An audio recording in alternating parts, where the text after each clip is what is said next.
Salut YouTube, aujourd'hui on se retrouve pour le deuxième épisode d'une série que j'adore faire, une série que vous adorez, enfin j'appelle ça une série parce que je compte faire d'autres épisodes, c'est la série J'analyse vos comptes Instagram. Alors pour ceux qui ne savent pas ce que c'est, j'ai fait un premier épisode en novembre qui s'affiche juste ici, je mets une fiche juste ici que je vous invite vraiment à aller voir avant même de regarder cette vidéo. Le principe il est extrêmement simple, sur Instagram j'organise un concours, je publie une photo, il suffit de commenter la photo et de liker la photo en mettant l'objectif de votre compte Instagram. Ensuite je tire plusieurs personnes au hasard, la première fois c'était 3, aujourd'hui c'est 2, afin de faire un audit de leur compte Instagram sur ma chaîne. Un audit d'un compte Instagram c'est quoi? C'est une analyse complète et concrète de votre compte Instagram afin de vous donner des indications de choses à améliorer, de points à améliorer, pour optimiser vos résultats. On passe clairement, ou la plupart des gens passent clairement à côté de leur objectif ou à côté du développement de leur compte, tout simplement parce qu'ils n'optimisent pas assez leur compte Instagram. Donc le but de cette série de vidéos, c'est justement de vous faire des audits de mes abonnés. C'est pour ça que je vous conseille vivement de me suivre sur Instagram, je vous mets le compte juste ici, comme ça vous êtes sûr de louper aucun prochain concours, aucun prochain audit que je vais faire, et de manière générale, vous êtes sûr de louper aucun de mes contenus. Donc aujourd'hui, on a tiré 2 gagnants. Le premier gagnant, c'est Maxime Harley, donc je mets son compte Instagram qui s'affiche juste ici. Ce que je vais faire, comme d'habitude évidemment, si t'as regardé le premier épisode, c'est que je vais descendre étape par étape afin de voir un petit peu ce que fait Maxime aujourd'hui et quel point est-ce qu'il peut améliorer. Donc déjà, on va reprendre l'objectif de Maxime. Pourquoi est-ce que sur ce genre d'audit, je vous demande toujours un objectif? Parce que sans objectif, sans savoir ce que t'as envie de faire sur Instagram, c'est impossible pour moi de te dire quel point améliorer. Parce que je sais pas vers où tu vas, je sais pas quelle direction tu prends. Donc Maxime, son objectif, c'est d'aider un maximum de personnes à augmenter leur productivité et améliorer leur gestion du temps. Donc, en gros, Maxime parle de productivité, il t'aide à améliorer ta productivité, à gagner du temps. La première chose que j'ai repérée sur le compte Instagram de Maxime, et c'est comme ça que je fonctionne dans mes audits, c'est sa photo de profil. La photo de profil est bien parce qu'on voit sa tête, on identifie son visage, mais je pense qu'elle peut être légèrement améliorée. Je vais être un petit peu pointilleux, le but c'est pas de dire que tout ne va pas, évidemment, le but c'est vraiment de donner des conseils, un maximum de conseils et de points améliorés pour que tout le monde puisse progresser. Donc la photo de profil est bien parce qu'on voit son visage, mais je trouve que le fait d'avoir une casquette, d'avoir une main devant sur le visage, c'est peut-être pas la meilleure façon d'être visible sur une photo de profil, c'est pour ça que tu peux encore une fois l'améliorer. Beaucoup de personnes passent à côté de ça en ce qui concerne l'optimisation de leur compte. La photo de profil c'est très important parce que ça permet de mettre un visage sur votre compte, ça permet de mettre un visage sur qui vous êtes, sur ce que vous faites, et quand vous publiez du contenu derrière, que ce soit en stories sur Instagram, que ce soit en photos sur Instagram, on peut directement vous identifier. Donc première chose, photo de profil, elle peut être améliorée même si elle est déjà très bien. Deuxième chose, le titre et le nom du compte. En fait, on se retrouve avec un doublon, c'était le cas déjà dans mon analyse précédente. On a un compte Instagram qui s'appelle Maxime HRLT, donc Maxime Harley mais en abrégé, et on a un titre de compte, c'est le petit truc en gras que vous voyez juste ici, qui reprend le nom du compte Instagram. Donc en fait, c'est pas forcément problématique, mais c'est dommage, parce que sur Instagram, il y a très peu de place pour dire ce que vous faites, pour optimiser tout ça, c'est pour ça que c'est important de maximiser chacun des caractères. Et plutôt que de mettre Maxime Harley, justement en titre on va dire de compte Instagram, je te conseille de mettre par exemple des tips et des astuces d'organisation, ou quelque chose comme ça, quelque chose finalement qui va nous indiquer de quelle thématique tu traites, ce que tu fais, et qui va permettre de mieux identifier ton compte. Une fois qu'on améliore justement ce titre, on descend d'un cran et on passe à la bio Instagram. Maxime, sa bio, il y a 2 phrases très simples.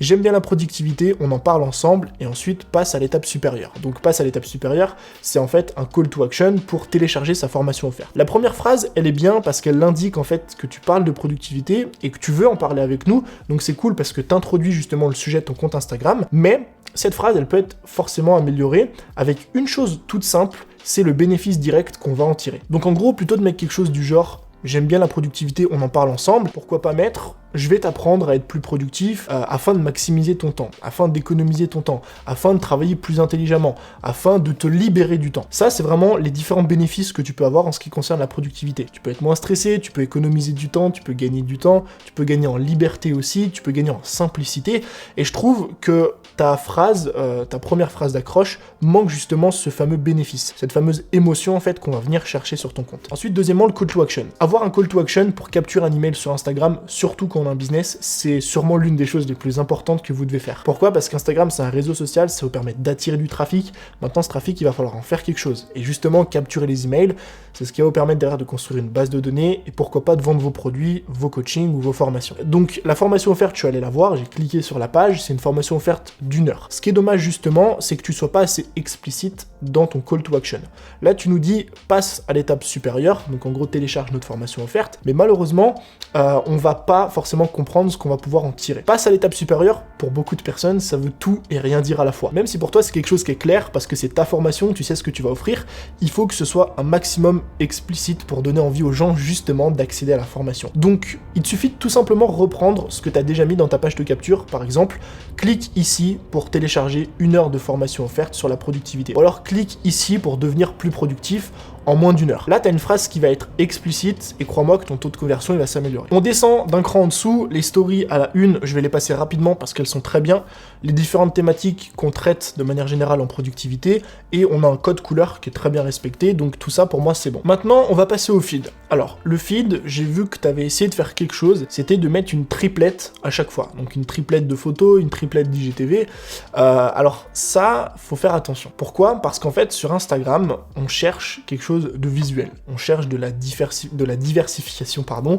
On cherche quelque chose de nouveau à chaque fois. J'ai pu analyser ton compte et regarder tes photos, et en général, ta première photo, donc c'est-à-dire la première photo de la triplette que tu vas publier, marche toujours mieux que les autres. Pourquoi? Parce qu'au bout d'un moment, à force de publier toujours les mêmes photos dans les mêmes endroits, tu vas perdre finalement en engagement parce que les gens vont se dire j'ai déjà vu cette photo. Même si derrière tu vas publier un texte qui apporte de la valeur, le fait que tu négliges en fait cette diversité de contenu, bah justement tu vas pas donner envie aux gens d'aller lire ce que tu viens d'écrire. Et si on remonte un petit peu ton compte Instagram, on voit que tu as plus d'engagement quand tu fais pas forcément ces triplettes, ou alors quand tu publies des photos qui sont un petit peu différentes de ce que tu publies d'habitude. Donc ça indique, pour moi en tout cas, que les triplettes, c'est pas forcément la meilleure solution en ce qui concerne ta thématique. La deuxième chose, c'est attention à la surpublication de contenu. En tout cas, à la surpublication de contenus qui sont extérieurs à Instagram. Sur les 9-10 derniers contenus que tu as fait, tu as toujours une triplette de vidéos IGTV. Ces vidéos IGTV, je suis allé les voir, elles redirigent vers ta chaîne YouTube. Donc finalement, sur les 12 dernières publications, tu as 12 publications qui emmènent vers une vidéo sur ta chaîne YouTube, et en aucun cas, si on clique sur la vidéo,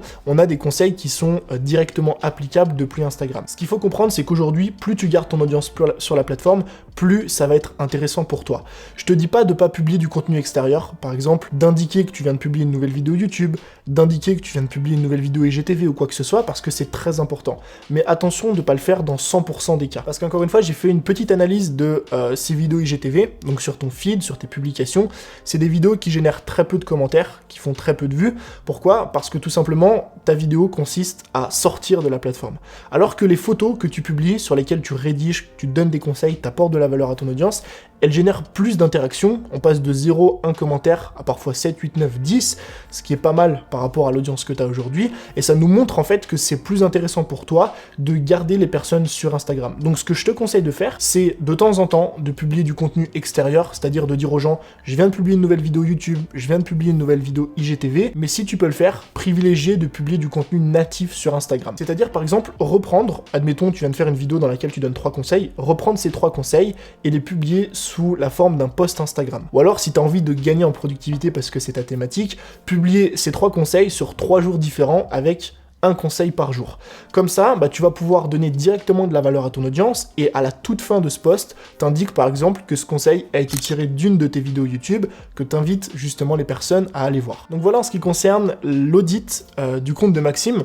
Tu remarques que c'est jamais des gros conseils ou des gros changements que je te demande de faire, ou que je demande à la plupart des gens de faire, mais c'est des toutes petites choses qui, mises bout à bout, en fait, vont te permettre d'optimiser au maximum ton compte. Donc si tu modifies les quelque chose que je viens de t'indiquer là, normalement, ça devrait t'aider à optimiser ton compte, à tirer la bonne audience et pouvoir le développer tranquillement. Deuxième audit, c'est l'audit de Charlène. Alors la mission de Charlène, c'est d'aider les personnes à réaliser leurs rêves et leurs objectifs dans le milieu du sport et de la nutrition. Donc comme d'habitude, on va descendre étape par étape. À chaque fois, les audits, je les fais exactement de la même façon, ça me permet d'avoir une structure. Première chose, photo de profil, là, tu comprends un petit peu mieux ce que je te disais tout à l'heure.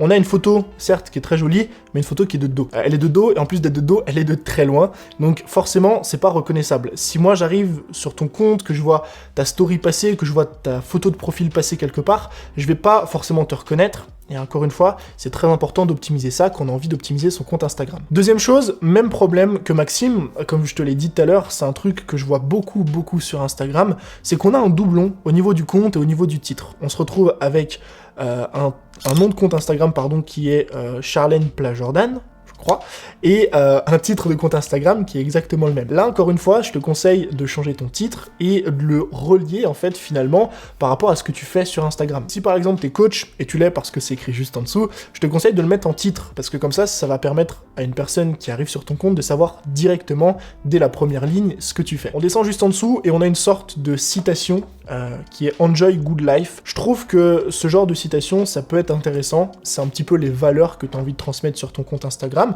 donc pourquoi pas le laisser. Moi j'aime beaucoup aussi prôner un petit peu des valeurs, et en anglais ça me dérange pas. Néanmoins, la chose que j'enlèverais, c'est le hashtag qu'il y a juste après. Pour deux raisons. La première, c'est que c'est pas forcément nécessaire de mettre un hashtag en compte Instagram ou en bio Instagram. J'ai jamais vu vraiment de bénéfice à faire ça. Et la deuxième chose, c'est surtout que ce hashtag est en anglais. J'imagine qu'aujourd'hui, tu cherches ou tu vises une audience qui est française, parce que tu publies du contenu en français, tes descriptions sont en français, ton formulaire pour le coaching est en français. Donc, quitte à mettre un hashtag si vraiment tu as envie de le faire, autant mettre un hashtag en français parce que tu vas cibler au moins la bonne audience. On descend d'un cran juste en dessous, et là on a une citation, encore une fois, donc toujours pour essayer de promouvoir tes valeurs, cette fois-ci qui est en français, donc toute femme mérite son importance. Je trouve que c'est une très belle phrase.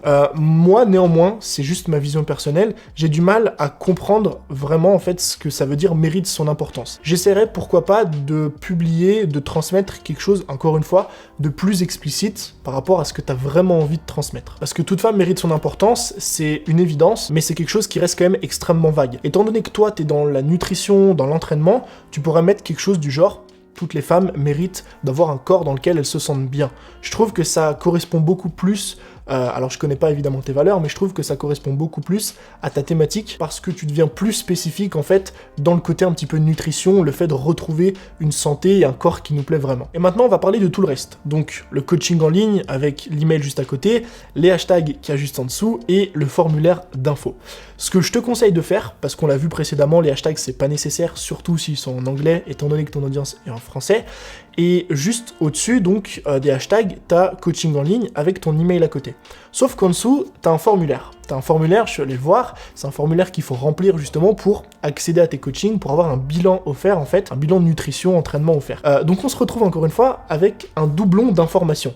En tout cas je pense, parce qu'on a d'un côté un email à t'envoyer pour avoir du coaching, et de l'autre côté un formulaire à remplir pour avoir du coaching. Donc à ta place, ce que je ferais, c'est que j'enlèverais tout, j'enlèverais coaching en ligne avec ton mail, j'enlèverais les hashtags qu'il y a juste en dessous, j'enlèverais la phrase formulaire info, et je remplacerais tout ça par une phrase très simple, clique juste en dessous pour avoir un bilan nutrition offert. Si par exemple t'offres un bilan nutrition, peu importe. Mais je te conseille de tout enlever pour ajouter une phrase qui est plus longue, qui est plus explicite, et qui va nous donner clairement envie d'accéder à ton formulaire, parce qu'au final, c'est ce que tu veux qu'on fasse en mettant le doublon par rapport à ton coaching. Maintenant que tu as une photo de profil, un titre, une bio qui est optimisée, on descend encore une fois d'un cran et on va parler un petit peu des stories à la une.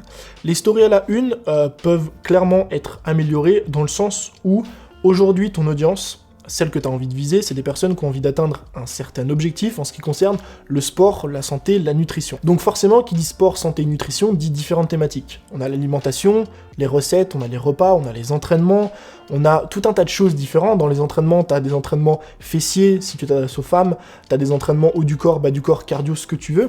Et finalement, dans tes stories à la une, on retrouve ni l'un ni l'autre. On retrouve pas d'entraînement, on retrouve pas de nutrition, et c'est dommage parce qu'au final, ça donnerait du contenu à consommer à ton audience. Par exemple, tu peux faire une story à la une avec tes entraînements, ça peut être tes entraînements à toi, ça peut être des conseils sur l'entraînement, tu peux faire des stories à la une sur la nutrition, sur des repas à faire. Comme ça, dès qu'une personne tombe sur ton compte, elle va aller checker tes stories à la une, elle va pouvoir voir un petit peu le contenu que tu proposes avant même de descendre sur le feed. Et ça, crois-moi qu'en matière d'optimisation de compte, c'est extrêmement important. Juste en dessous des stories, on a ton feed. Le feed, je l'ai regardé, il peut évidemment être amélioré, comme d'habitude, comme moi aussi, mon feed peut largement être amélioré, mais il y a une chose que j'ai notée, et c'est vraiment un point sur lequel je pense que tu devrais travailler, surtout par rapport à ta thématique et à ce que tu as envie de faire, c'est de faire attention entre le côté je partage ma vie et le côté j'enseigne quelque chose.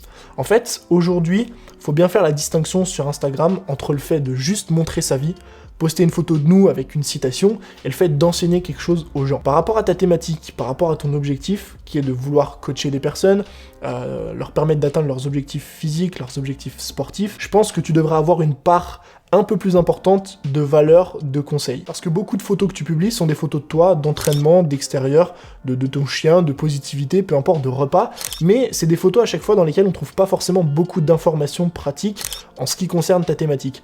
Et pour moi, c'est malheureusement un point négatif quand tu as envie justement de vivre de ça, quand tu as envie de développer du coaching là-dedans, quand tu as envie de développer un business là-dedans, c'est très important d'apporter suffisamment de valeur à son audience, de leur en donner tous les jours, dans les différentes thématiques que tu abordes. Donc voilà en ce qui concerne la deuxième analyse, on a fait le tour de Maxime, on a fait le tour de Charlène, j'espère que cette vidéo t'a plu. Si maintenant tu as envie de travailler avec moi, si maintenant tu as envie de développer ton audience sur Instagram, que tu as envie d'apprendre à trouver la bonne audience, d'apprendre à développer les bonnes stratégies pour te faire connaître, d'apprendre aussi à monétiser ta passion, si jamais tu as envie aujourd'hui d'avoir ce genre d'audit-là de manière illimitée et gratuitement, j'ai fait une offre exceptionnelle de moins 40% sur Instacademy. Si jamais tu as envie de voir de quoi il s'agit, c'est ma plus grosse formation sur Instagram avec un accompagnement personnalisé sur Facebook dans lequel justement je fais ce genre d'audit à mes clients de manière illimitée. Je t'invite à cliquer sur le premier lien qui se trouve dans la description, tu auras absolument tous les détails en ce qui concerne la formation, les garanties, les bonus, le groupe Facebook et surtout l'offre exceptionnelle que je fais pendant une durée très limitée. Je vous remercie d'être resté jusqu'à la fin de cette vidéo, je vous dis à très vite pour un nouveau contenu, c'était Tony, ciao.